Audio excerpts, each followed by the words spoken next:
ఓం మహాగణాధిపతయే నమః. ఓం గురుభ్యో నమః. ఓం శ్రీమాత్రే నమః. పరమేశ్వర స్వరూపమైనటువంటి జ్యోతిష, వాస్తు మరియు ఇతర అనేకమైనటువంటి శాస్త్రములను మనకు అందించినటువంటి మహర్షులకి నమస్కారం. హయగ్రీవ హయగ్రీవ హయగ్రీవేతి యో వదేత్ తస్య నిస్సరతే వాణీ జనుకన్యా ప్రవాహవత్. అరుణాం కరుణాతరంగితాక్షీం ధృతపాశాంకుశపుష్పబాణచాపాం అనిమాదిభిరావృతాం మయూకైః అహమిత్యేవ విభావయే భవానీం. శ్రీమాత్రే నమః. ప్రేక్షకులకి మనం ఈరోజు ఏ విషయాలు చెప్పుకోబోతున్నాము అంటే, వాస్తులో ఎటువంటి దోషాలు ఉండడం వల్ల మన జీవితం మీద ఎఫెక్ట్ కలుగుతుంది. అలాగే మీరు కనుక చూసినట్లయితే ఇక్కడ ఒక సింపుల్గా ఒక చిన్న డబల్ బెడ్రూమ్ గీసానంటే, ఒక ఈశాన్యం ఎంట్రన్స్, ఇక్కడ ఒక కిచెను, ఇక్కడ ఒక బాత్రూమ్, ఇక్కడ ఒక బాత్రూమ్, 2 బెడ్రూమ్స్ సింపుల్గా గీసాను. మరి చుట్టూ రాశిచక్రం ఎందుకు అంటే, దీనికి కూడా నేను మీకు లింక్ చూపిస్తా ఏమిటనేది. ఇది మేషము, వృషభము, మిథునం ఇవన్నీ తీసుకుంటే దీనికి లింకు, మన ఆస్ట్రాలజీకి వాస్తుకున్న లింక్ ఏంటి, మనం ఎక్కడ మిస్టేక్స్ చేయడం వల్ల ఎటువంటి దోషాలు ఏర్పడుతుంటాయి, దాన్ని ఎలా రెక్టిఫై చేసుకోవాలో కూడా చెప్తాను నేను మీకు. అసలు వివాహం ఎందుకు అవ్వదు వాస్తుపరంగా, అదేవిధంగా వివాహం అయిన తర్వాత కూడా ఎందుకు ఇద్దరి మధ్యని గొడవలు అవుతుంటాయి.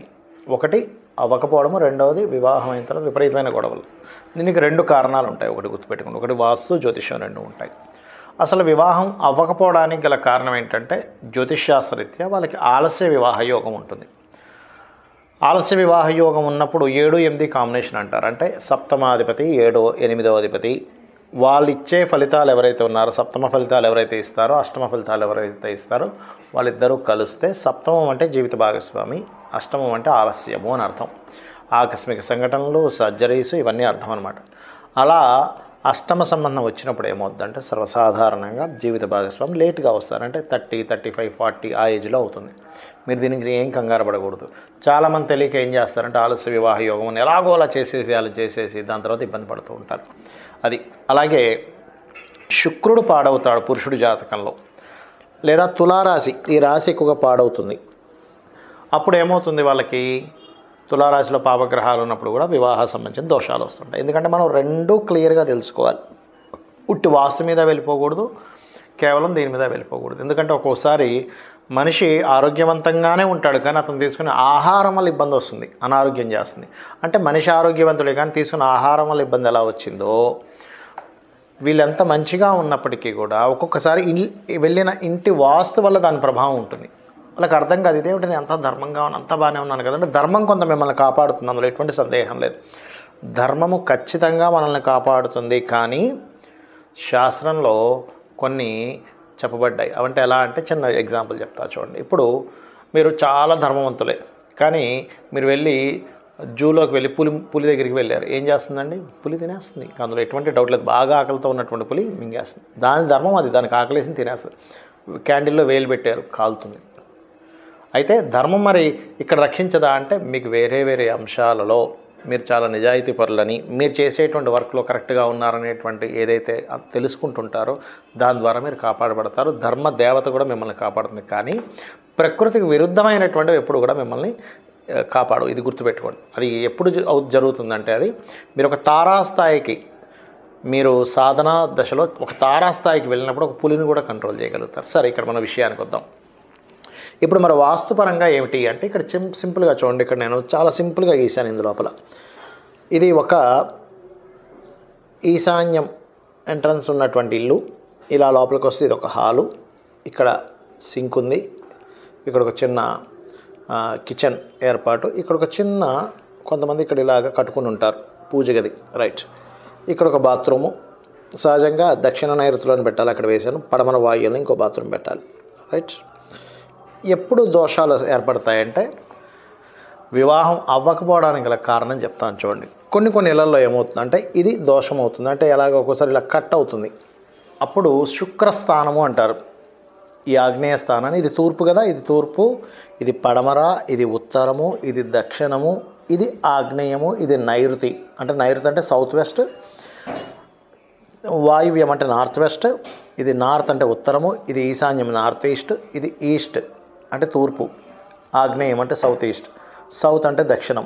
ఇది అయితే ఇక్కడ ఎప్పుడైతే శుక్రుడు అధిపతి, దీనికి ఆగ్నేయానికి శుక్రుడు అధిపతి, వివాహానికి కూడా చూడండి శుక్ర బలం లేదు అంటూ ఉంటారు. అంటే ఏమిటి, మీకు జన్మజాతకంలో బలం తక్కువ అయింది, మీరు నివసిస్తున్నటువంటి ఇంట్లో కూడా శుక్ర బలం తగ్గిపోయింది. అంటే ఎలా తగ్గుతుందండి, ఒకటి ఇక్కడ ఏదైనా తగ్గింది స్థలం లేదా పెరిగింది అంటే శుక్రుడు ఎక్కువ ఉన్నా మంచిది కాదు, తక్కువ ఉన్నా మంచిది కాదు. అలాగా మనకు షుగర్ లెవెల్స్ లాగా, షుగర్ హైలో ఉన్న మంచిది కాదు, షుగర్ లోలో ఉన్న మంచిది కాదు కదా, సింపుల్.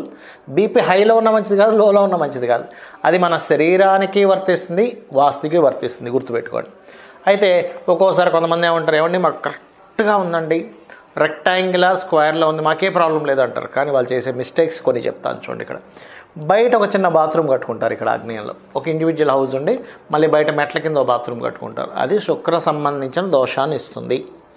అలాంటప్పుడు ఆ బాత్రూమ్ తీసేయడమే ఉత్తమం.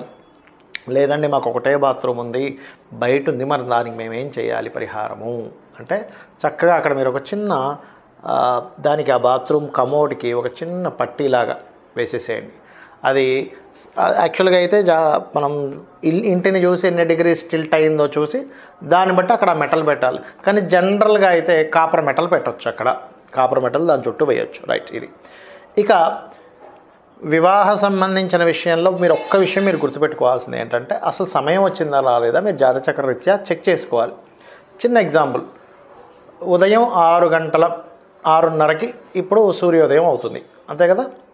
ఉదయం 6:30కి సూర్యోదయం అయ్యేటప్పుడు నేను అర్ధరాత్రి నుంచి అంటే 12 గంటలకు ఒకసారి, 12:30కు ఒకసారి, 1 గంటకి, 2 గంటలకి, 3 గంటలకు నిద్ర లేచేసి తూర్పు వైపు ఉన్నటువంటి ద్వారాన్ని తెరిచేసి ఇంకా సూర్యోదయం అవ్వలేదని బాధపడుతుంటే మీరు ఏమనుకుంటారు, అరే పొద్దున్న 6:30కి అవుతుంది సూర్యోదయం, నువ్వెందుకు బాధపడుతున్నావు అంటారు. అంటే సమయం రాకముందే నేను సూర్యుడిని చూడాలనుకుంటున్నాను, సమయం రాకముందే వివాహం అవ్వాలనుకుంటుంటారు కొంతమంది. అది అవ్వదు, ఇది గుర్తుపెట్టుకోండి. లేదండి మాకు ఆల్రెడీ 30-40 సంవత్సరాలు వచ్చేస్తున్నాయి ఇంకా వివాహం అవ్వట్లేదు అంటే అమ్మవారి పాదాలు పట్టుకోండి. ఏంటది, లలితా సహస్రనామాల్లో ఒక నామం ఉంటుంది, ఓం కామేశ బద్ధ మాంగళ్య సూత్ర శోభిత కందరాయ నమః. మరి ఈ ఆగ్నేయాన్ని దోషముంది,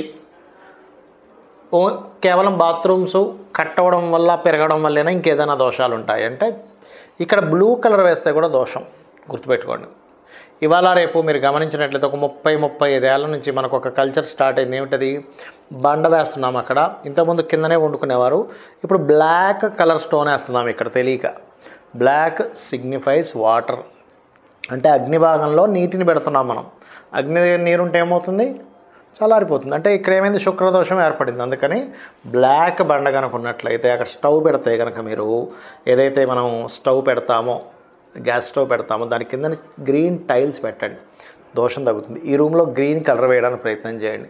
కలర్ వేయలేమండి, మాది రెంట్ హౌజు, ఓనర్ ఒప్పుకోడు, ఆయన వేసిన కలరే ఉండాలంటాడు, కొత్తగా మొన్నే వేసాను అంటాడు. అంటే సింపుల్గా ఏం లేదు, ఇక్కడ గ్రీన్ బల్బ్ ఒకటి పెట్టండి ఆగ్నేయమూల, చాలు మీకు అది కూడా కవర్ చేస్తుంది. అందుకే ఒక గ్రీన్ కలర్ అట్మాస్ఫియర్ వచ్చింది కదా, ఎందుకు, అగ్నికి ఎయిర్ ఫ్రెండ్లీ ఎలిమెంట్. ఇక్కడ మనం శాస్త్రాల్లో చెప్పింది ఏంటి, అగ్నికి ఎవరు ఎలిమెంట్ ఫ్రెండ్లీ, వాటరా లేకపోతే ఎయిర్ అంటే ఎయిరే, ఎందుకంటే అగ్ని ఎయిర్ ఉంటేనే అది ప్రజ్వరిల్లుతుంది, వాటర్ ఉంటే ఏమవుతుంది, ఆరిపోతుంది. కాబట్టి శుక్రదోషం ఏర్పడుతుంది ఇది. ఇక వివాహం తర్వాత దోషం వస్తుందండి. వివాహం తర్వాత రోజు కొట్టుకోవడమే, తిట్టుకోవడమే, మాట్లాడుకోవడమే, ఒకసారి అత్తగారు ఒకసారి ఆడపడుచు, లేకపోతే మా ఇద్దరి మధ్య ఏదో మనస్పర్ధలు, ఒక మాట్లాడుకోవట్లేదు, చాలా ఇబ్బంది పడుతున్నాము అంటే అప్పుడు వారి జన్మజాతకంలో 7వ స్థానంతో పాటు 12వ స్థానం కూడా పాడైంది. పురుషులకైతేనేమో శుక్రుడు కూడా పాడయ్యాడు, స్త్రీలకైతే కుజుడు కూడా పాడయ్యాడు. అంటే అప్పుడు వివాహం తర్వాత నానా గందరగోళాలు అవుతుంటాయి. ఇక్కడ మీరు వివాహం ముందే చూసుకోవాలి. ఏంటి, చాలామంది తెలియక కేవలం 36 పాయింట్లకి 18 పాయింట్లు వచ్చిందంటే చేసాయి అంటారు, అది తప్పు. కేవలం అది బేసిక్ లెవెల్ మాత్రమే. ఏం చూడాలండి, మీరు వివాహం చేసుకునేటువంటి అబ్బాయి యొక్క జన్మజాతకంలో చంద్రుడు ఎంతవరకు కలిశాడు, అంటే మనసులు ఎంతవరకు కలిశాయి, వాక్కులు అంటే కమ్యూనికేషన్స్ కలుస్తాయా లేదా.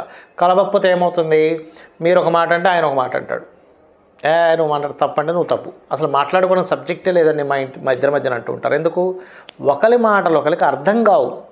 ఈయన ఒకటి చెప్తుంటే ఆవిడ ఒకటి చెప్తుంటుంది, ఆవిడ ఒకటి చెప్తుంటే ఈయన ఒకటి చెప్తారు. ఇద్దరికి ఇండివిజువల్గా అరే నేను అందరితో మాట్లాడుతాను, మా ఇంత ఎందుకు మాట్లాడలేకపోతున్నా అనుకుంటారు. ఎందుకంటే ఈ బుధుడు కలవలే, కమ్యూనికేషన్స్ కారకుడు కలవలే. అలాగే ఆ ఒకటే కాకుండా ధర్మానికి కారకుడైన గురువు, ఆకర్షణానికి కారకుడైన శుక్రకుజులు, కర్మకారకుడైన శని, కాలానికి మోక్షానికి కారకుడైన రాహుకేతులు, ఇవన్నీ చూస్తూ మీరు ఎవరినైతే వివాహం చేసుకుంటారో వారి జన్మజాతకంలో శుక్రుడి యొక్క స్థితి, కుజుడి యొక్క స్థితి, సప్తమాధిపతి, కుటుంబాధిపతి, పంచమాధిపతి, వ్యయాధిపతి ఇవి ఎలా ఉన్నాయో చూడాలి. ఇవి బాగున్నాయి మీరు చేసుకుంటే మీకు బాగుంటుంది. ఇవి ఏమీ చూడకుండా 36, 18 కలిసాయి అని చేసేసుకుంటే ఇప్పుడు ఎంతమంది అయితే బాధపడుతున్నారో వాళ్ళందరికి బాధలకు కారణం అదే. మరి వాస్తుపరంగా ఏ దోషం వల్ల వివాహం తర్వాత గొడవలు పెడతారు అంటే నైరుతి. దీన్నే ఇంగ్లీష్లో సౌత్ వెస్ట్ అంటారు. ఇక్కడ కనుక తెలియక గ్రీన్ కలర్స్ వేసినా లేకపోతే కొన్ని మొక్కలు లాంటివి ఏమైనా నైరుతిలో పెంచినా అది దోషాన్ని ఇస్తుంది. ఖచ్చితంగా నైరుతిలో పెంచకూడదు. కొంచెం దక్షిణం అటువైపు పెంచుకోవచ్చు. ఎందుకంటే భూతత్వ సంబంధించినటువంటి ప్రదేశం నైరుతి అనేది. ఈ వేర్లు ఏమవుతాయంటే దాన్ని చీలుస్తాయి లోపలికి, కాబట్టి అది దోషం. అలాగే చాలామంది తెలియక నైరుతి మూలలో అద్దాలు పెట్టుకుంటూ ఉంటారు. అద్దం వల్ల కూడా నైరుతి పెరుగుతుంది. అంటే ఏమైపోతుంది, ఇద్దరి మధ్య నీకు తెలియకుండా ఓవర్ ఇదైపోతారు. అంటే అలాగా కొంతమంది ఎక్కడికి వెళ్తున్నావు, అసలు ఎక్కడికి వెళ్తున్నావు, ఏం చేస్తున్నావు అని అడుగుతూ ఉంటారు. అవతల వాళ్ళకి ఏదో ఒక్కసారి 2 సార్లు అడిగితే బాగానే ఉంటుంది, కానీ రోజు ప్రతిసారి కూడా వెళ్తున్న ప్రతి విషయాన్ని ఆరాధిస్తుంటే వీళ్ళకి అనుమానం అండి అనిపిస్తూ ఉంటుంది. ఏమిటి అంటే నా మీద నమ్మకం లేదేమో, అందుకే నేను ఎక్కడికి వెళ్తున్నా అడుగుతుంది మా భార్య లేకపోతే మా భర్త అడుగుతున్నాడు అని అంటూ ఉంటారు. అంటే ఏమిటి, ఓవర్గా పెరిగిపోతుంది వాళ్ళ మీద. ఏ చిన్న విషయం జరిగినా నాకు చెప్పలేదు, లేకపోతే ఏ చిన్న విషయం జరుగుతున్నా ఏదో అయిపోతుందేమో, ఫ్రెండ్ని కలుస్తానని వెళ్తే ఆ ఫ్రెండ్ దగ్గరికి ఇంకేదో ఫ్రెండ్షిప్స్ ఏర్పడతాయని ఒక భయం, లేదా ఎవరైనా ఇంటికి ఫ్రెండ్ వచ్చారంటే ఈ ఫ్రెండ్తో ఏమైనా ప్రాబ్లం వస్తుందా అనేటువంటి ఒక భయం. ఇట్లాంటివన్నీ ఓవర్గా ఎప్పుడు జరుగుతాయి అంటే నైరుతిలో, అంటే సౌత్ వెస్ట్లో అద్దాలు పెట్టుకున్నప్పుడు జరుగుతాయి. ఇక్కడ మనం అర్థం చేసుకోవాల్సింది ఏంటంటే ఎప్పుడు బ్యాలెన్స్డ్గా ఉండాలి, క్లియర్గా ఉండాలి. రెక్టాంగిల్ ఆర్ స్క్వేర్, ఇంతకు మించి పెంచమన్నారు కదా విపరీతంగా పెంచేయడాలు లాంటివి చెయ్యకండి. ఇలా గనక మీరు వాస్తుపరంగా చూసుకుంటూ ఈ నైరుతి బెడ్రూమ్లో క్రీమ్ కలర్ వేయండి. అప్పుడు అది బ్యాలెన్స్డ్గా స్టాండర్డ్గా ఉంటుంది. నైరుతి బాగుంటే జీవిత భాగస్వామితోనే బాగుంటుంది. అదేవిధంగా మీ స్కిల్స్ కూడా పెరుగుతాయి నైరుతి బాగుంటే. అయితే మరి దీనికి ఏమిటండి మంత్రము, జీవిత భాగస్వామితో బాగుండాలి అంటే చాలా సింపుల్గా లలిత సహస్రనామంలో అద్భుతమైన మంత్రం ఉంది. అది కనుక మీరు రోజు 40 నిమిషాలు కనుక చేయగలిగితే చక్కగా ఉంటుంది. అదేమిటి అంటే ఓం శివకామేశ్వరాంకస్త శివా స్వాధీన వల్లభాయై నమః. చేసుకోండి, అన్ని విధాలా బాగుంటుంది. శ్రీమాత్రే నమః.